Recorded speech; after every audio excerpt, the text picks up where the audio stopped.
Semua, perkenalkan nama saya Alfonsa Elvina dengan NIM 202114022. Nah, saya ini salah satu mahasiswi dari Universitas Sanata Dharma Program Studi Akuntansi.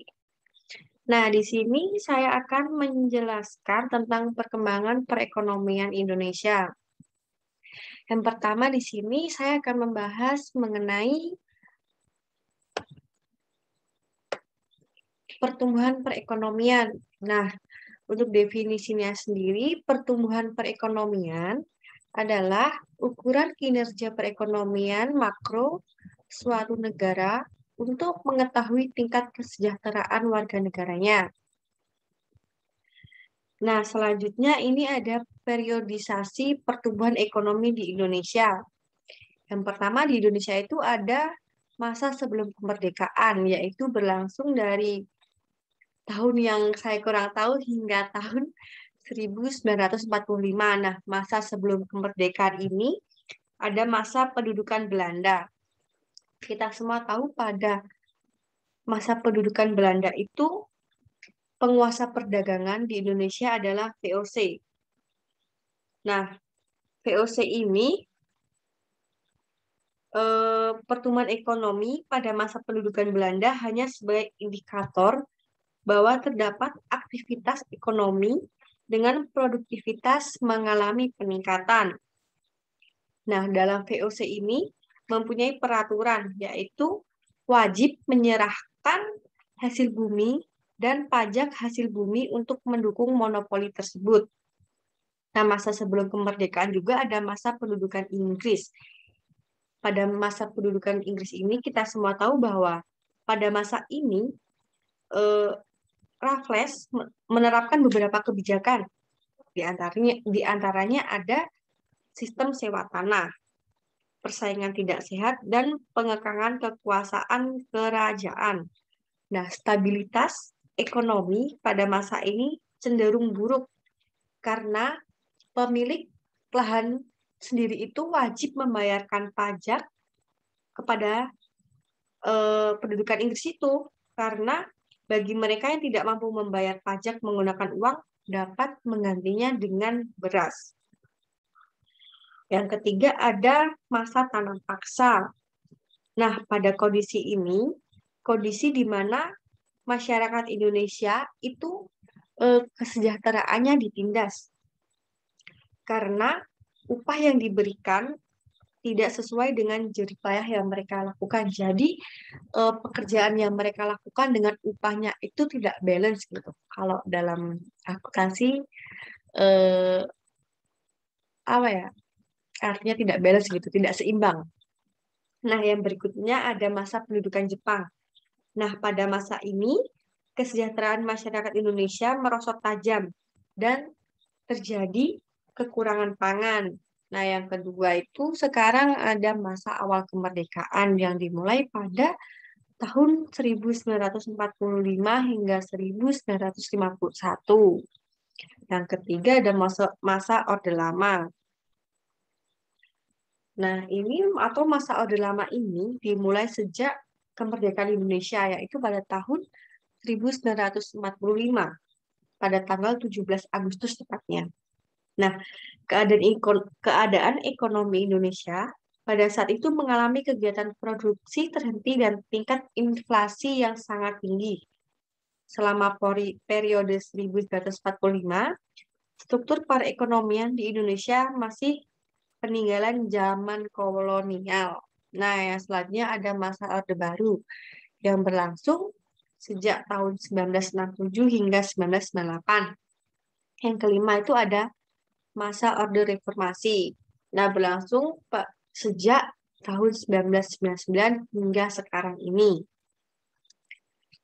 Yang selanjutnya kita bahas ada stabilitas perekonomian. Nah, di stabilitas perekonomian ini terdapat 8 definisi yang penting atau 8 kata kunci yang penting. Yang pertama itu ada definisi stabilitas perekonomian.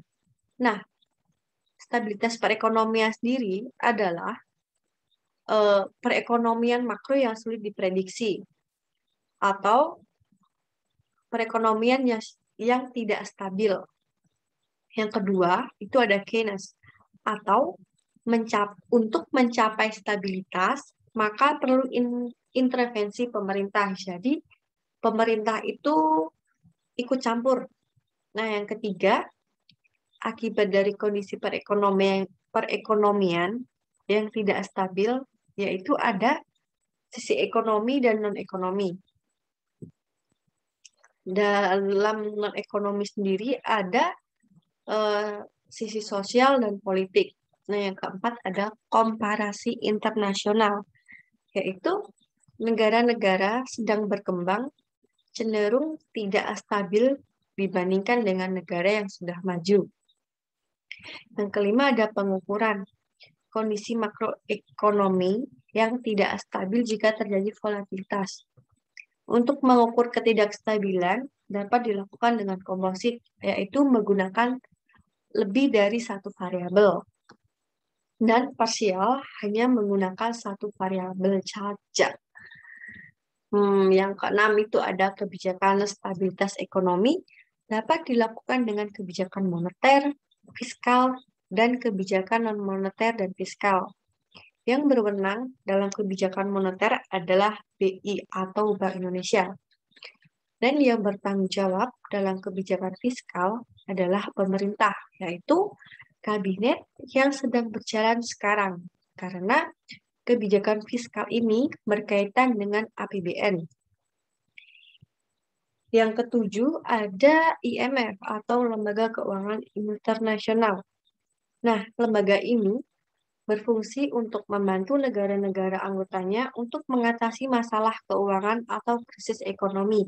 Di Indonesia sendiri, krisis ekonomi dimulai pada tahun 1997 hingga 1998. Kurang lebih 1 tahun ya. Terus yang kedelapan ada hubungan dengan pertumbuhan ekonomi. Itu ada satu arah. Artinya, pertumbuhan ekonomi hanya mempengaruhi stabilitas makroekonomi saja, atau tidak saling mempengaruhi satu sama lain. Yang kedua itu ada dua arah, yaitu saling mempengaruhi satu sama lain. Nah, berikut ini ada tabel nilai struktur laju dan sumber pertumbuhan produk domestik bruto menurut lapangan usaha triwulan 1 2021. Nah, di sini yang pertama itu ada sektor pertanian, kehutanan, dan perikanan. Nah, pada sektor ini mampu menciptakan pertumbuhan yang positif, yaitu dengan nilai 2,95%. Sektor ini masih dapat tumbuh positif karena didorong oleh tumbuhnya subsektor tanaman pangan, peternakan, dan perkebunan. Nah, subsektor tanaman pangan tumbuh didorong oleh peningkatan luas panen tanaman padi, baik padi sawah maupun padi ladang, serta cuaca yang mendukung panen raya. Subsektor tanaman hortikultural dapat tumbuh karena peningkatan produksi buah dan sayur dengan adanya cuaca yang kondusif. Sementara itu, subsektor tanaman perkebunan tumbuh ditopang adanya peningkatan harga sawit dan diberlakukannya program rencana aksi nasional perkebunan kelapa sawit berkelanjutan. Selanjutnya, 4 sektor lainnya yang mampu menunjukkan pertumbuhan yang positif, yaitu sektor pengadaan air, pengelolaan sampah, limbah, dan daur ulang dengan nilai 5,49%. Sektor jasa kesehatan dan kegiatan nasional, kegiatan nasional itu dengan nilai 3,64, ini 3,64%. Lalu sektor pengadaan listrik dan gas, ini dengan nilai 1,68%. Serta sektor real ini nah ini nih real estate ini dengan nilai 0,94%. Nah, sektor pertanian kehutanan ini ini dapat dilihat pada triwulan 1 2021 ini menunjukkan angka yang cukup besar menurut saya dibanding dengan yang lainnya gitu. Terus sementara itu 11 sektor lainnya masih menunjukkan kontraksi ekonomi dengan kontraksi tertinggi pada sektor transportasi dan pergudangan serta penyediaan akomodasi, makan, dan minum. Ini ada di sini dengan nilai sebesar minus 7,26% karena adanya pembatasan mobilitas penduduk dan tutupnya sejumlah hotel dan restoran. Sedangkan sektor transportasi dan pergudangan mengalami kontraksi pertumbuhan sebesar 13,12% yang disebabkan adanya kebijakan pembatasan mobilitas selama pandemi berlangsung. Nah, jadi menurut saya itu pada masa pandemi sekarang ini memang sangat merugikan bagi pihak-pihak seperti sektor pariwisata, perdagangan, atau perhotelan gitu. Karena memang mobilitas penduduk itu dikurangi untuk menekan tingkat penularan COVID itu tadi gitu. Nah, selanjutnya ada sektor industri pengolahan juga mengalami kontraksi pertumbuhan, yaitu sebesar 1,38%. Sementara itu sektor perdagangan terkontraksi sebesar minus 1,23% yang disebabkan oleh adanya penurunan penjualan mobil dan motor serta ditutupnya sejumlah gerai-gerai retail. Nah, selanjutnya 6 faktor lainnya mengalami kontraksi pertumbuhan dengan kisaran pertumbuhan antara minus 5,15% sampai minus 1,23%. Nah, sementara itu, struktur PDB triwulan 1 pada tahun 2001 masih didominasi oleh sektor industri, pengolahan, sektor pertanian, kehutanan, dan perikanan, serta sektor perdagangan besar dan eceran, reparasi mobil dan sepeda motor.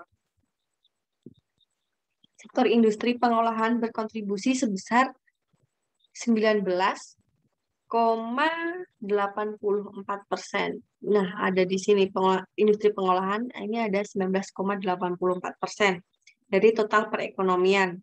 Selanjutnya, sektor pertanian, kehutanan, perikanan berkontribusi sebesar 13,17%. Berikutnya yaitu sektor perdagangan besar dan eceran, reparasi mobil dan sepeda motor memberikan kontribusi sebesar 13,10% dari total perekonomian. Sisanya 14 sektor lainnya memberikan kontribusi berkisar antara 0,07% sampai 10,80% terhadap total PDB.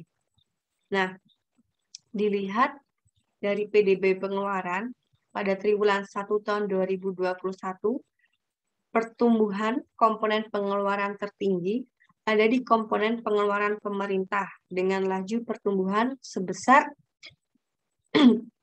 2,96% bila dibandingkan dengan triwulan 1 tahun 2020. Nah, kondisi ini disebabkan karena meningkatnya pengeluaran pemerintah terkait dengan belanja penanggulangan kemiskinan dan penanggulangan bencana seperti bencana pandemi COVID-19 pada sekarang ini. Nah, yang selanjutnya yang akan dibahas itu ada yang ketiga, ada ketenagakerjaan. Nah, ketenagakerjaan secara umum terdiri dari beberapa kelompok, yaitu yang pertama tenaga kerja. Tenaga kerja adalah setiap orang yang mampu melakukan pekerjaan untuk menghasilkan barang atau jasa guna memenuhi kebutuhan hidupnya. Yang kedua ada angkatan kerja, yaitu penduduk dalam usia kerja yang berusia lebih dari 15 tahun, baik yang bekerja atau yang sedang mencari pekerjaan atau pengangguran. Nah, yang ketiga itu ada kesempatan kerja. Nah, kesempatan kerja yaitu kebutuhan tenaga kerja yang kemudian diperlukan oleh perusahaan atau lembaga. Kesempatan kerja ini sering disebut dengan lowongan kerja. Yang keempat, pekerja. Seseorang yang menghasilkan barang atau jasa yang mempunyai nilai ekonomis, baik yang menerima gaji maupun yang bekerja sendiri. Nah, yang berikutnya ada daya saing ketenaga kerjaan. Yang pertama ada tenaga kerja terlatih, tenaga kerja ahli, 3 pelatihan berbasis kompetisi, lembaga pelatihan, tenaga kerja produktif, skilled, dan semi-skilled. Nah, tenaga kerja terlatih itu menurut saya itu biasanya seseorang yang lulus dari pendidikan. Jadi dia mempunyai bekal gitu untuk bekerja dan mempunyai ilmu untuk melakukan suatu pekerjaan tersebut. Nah, untuk pelatihan berbasis kompetisi ini biasanya dapat disebut dengan pelatihan UMKM. Nah, cipta kerja. Yang pertama ada tenaga kerja muda, tenaga kerja lansia, tenaga kerja disabilitas, tenaga kerja dan digitalisasi. Yang kelima ada informasi pasar kerja.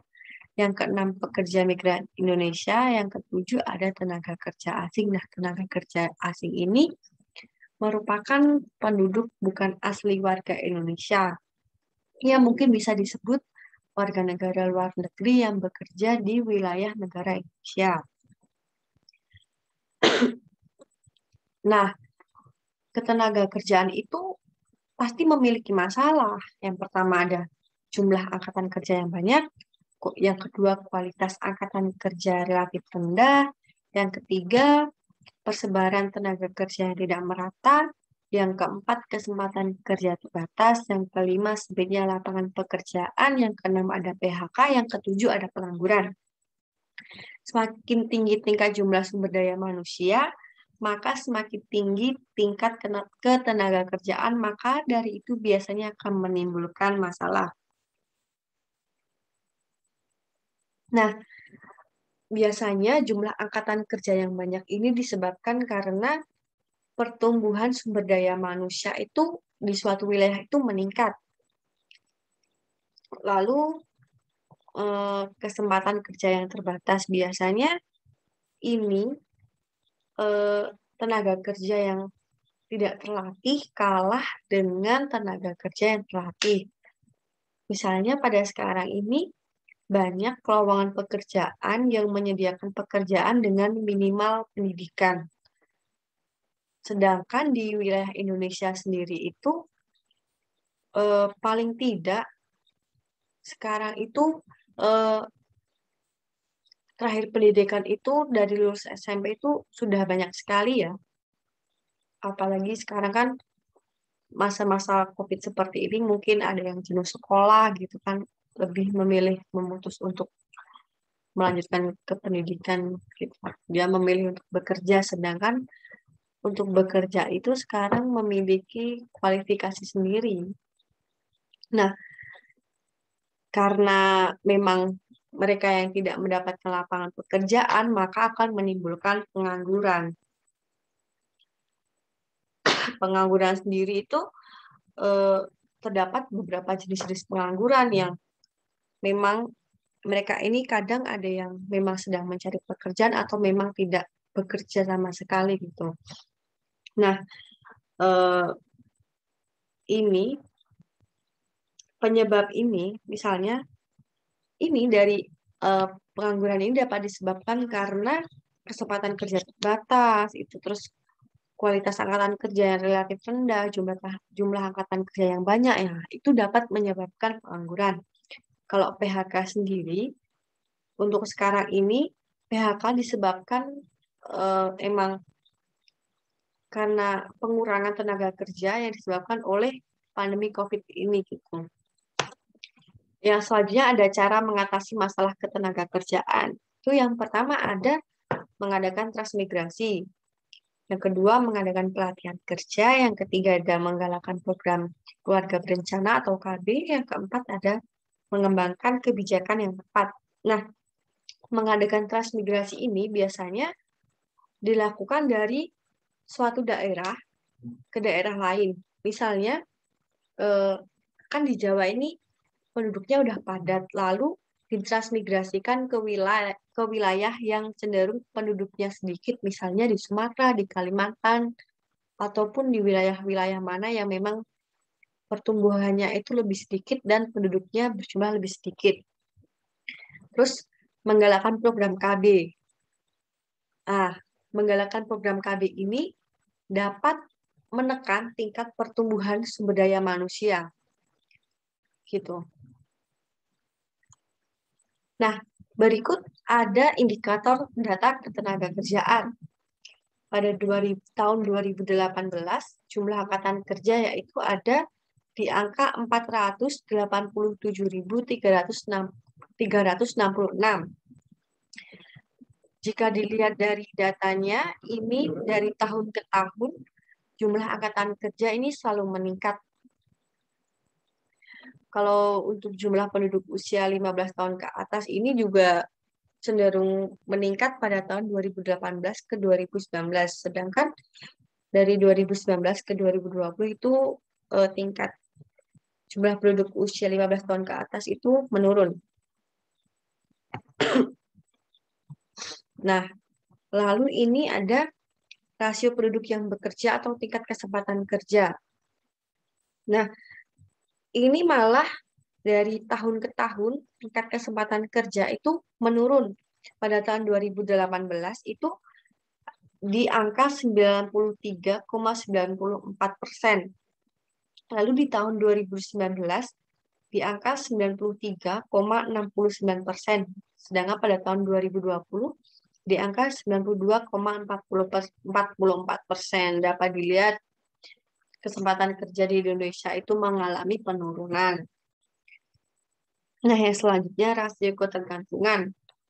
Rasio ketergantungan ini cenderung menurun dari 2018 dengan angka 0,51% dan 2019 dengan angka 0,42% pada tahun 2020 dengan angka 0,40%.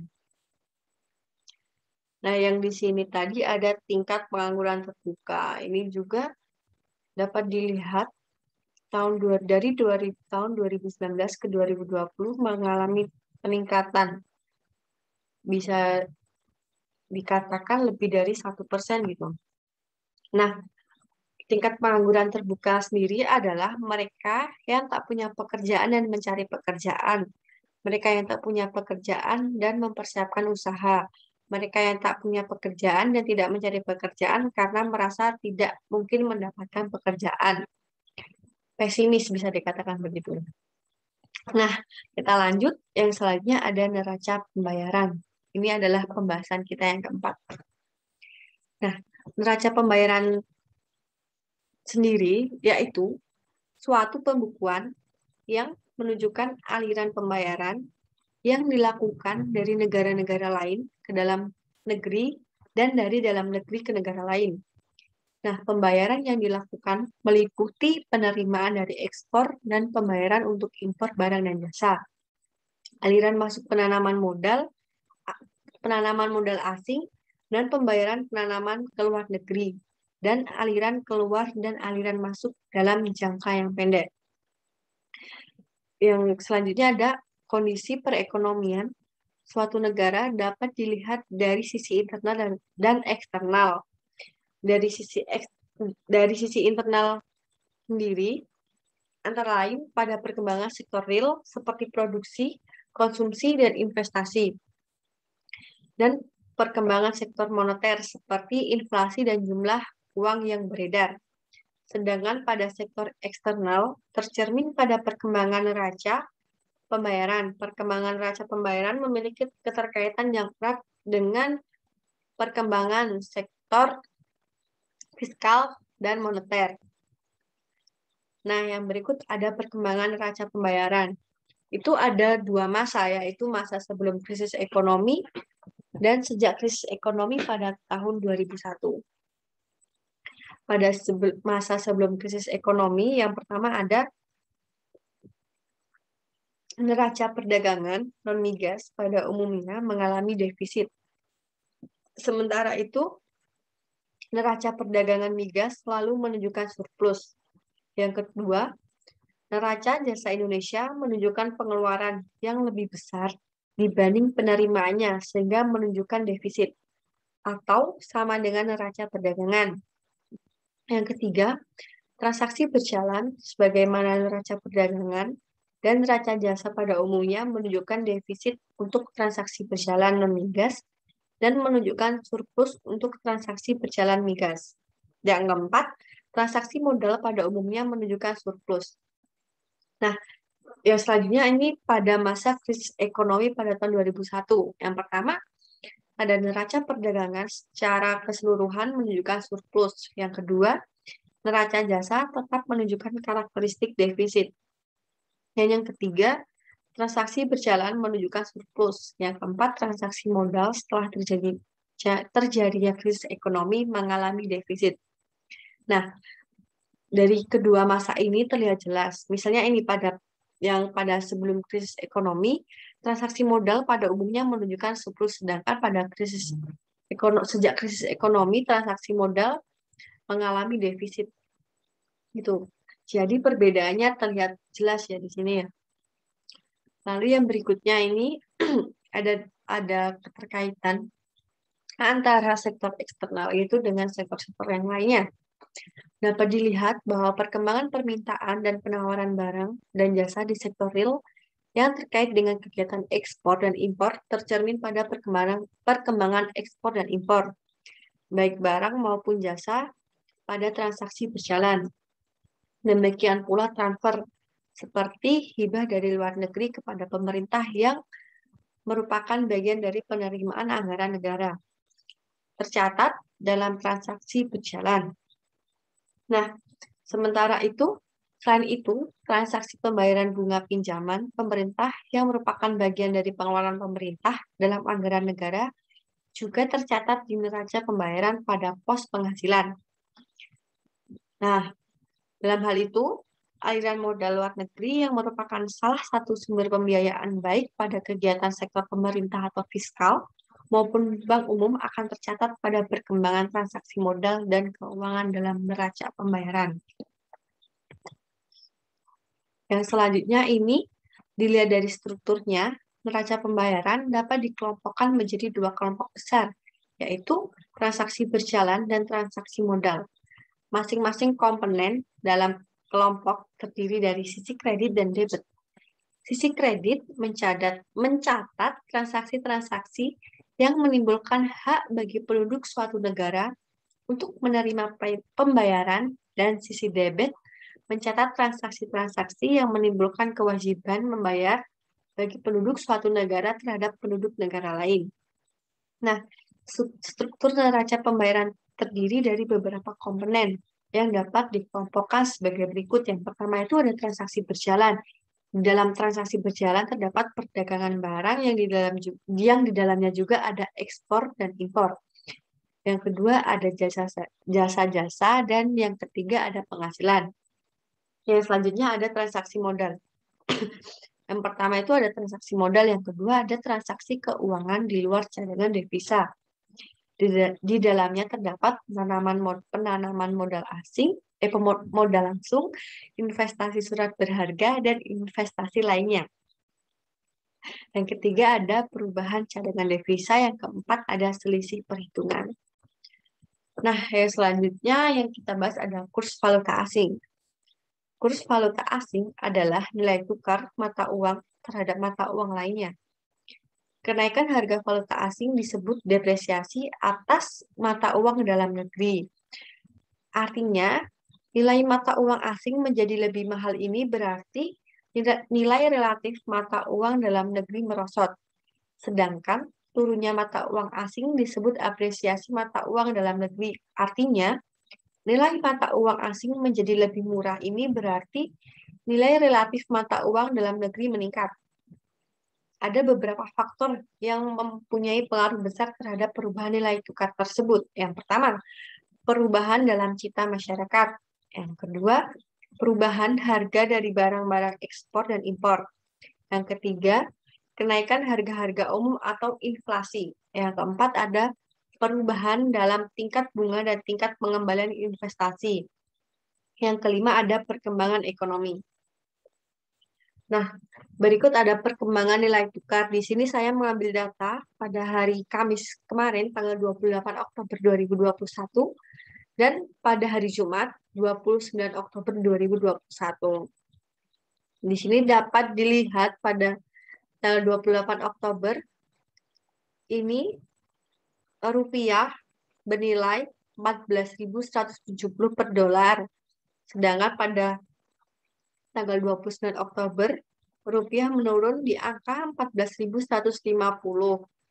Nah, di sini dapat terlihat bahwa pada hari tersebut nilai tukar itu dalam rupiah mengalami penurunan. Cukup sekian presentasi dari saya. Jika ada salah kata atau salah dalam berucap, saya mohon maaf. Sekian dan terima kasih.